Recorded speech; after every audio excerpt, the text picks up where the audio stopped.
Today is Good Friday at nagkaayan kaming magkapatid na pumunta sa Pulau Ubin. From Changi Village, sumakay kami ng ferry papunta sa island. $4 Singapore per pax ang pamasahe. Ito nga at nakarating na kami. At may hindi na nga nagpaawat na mag-post. Picturean ko daw siya. May pa-nature's gallery pa sila dito oh.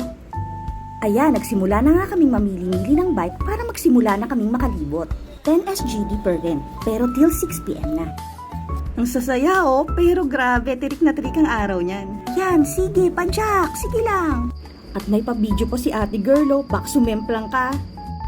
Uy, ang ganda ng view. Kaya nagpicture muna, kumain na din, nagpicture ulit. Uy, parang di nag-aaway.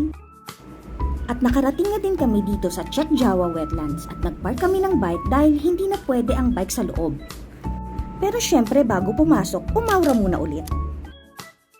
At pumasok na nga kami, 7 AM to 7 PM lang pwede sa loob.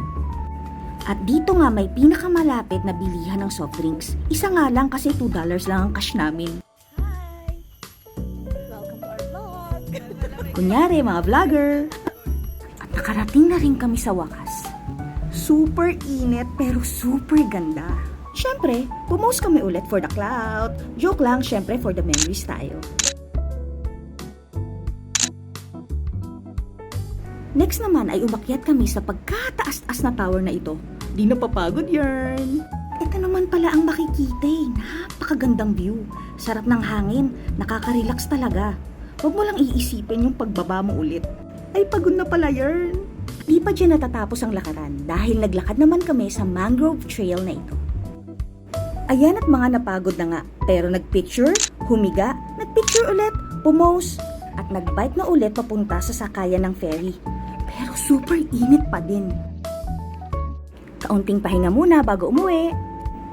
Sa totoo, hindi handa ang isip at katawan namin sa pagod. Pero napawi ang lahat dahil sobrang saya ng bonding naming dalawa. Salamat Pulau Ubin, till next time!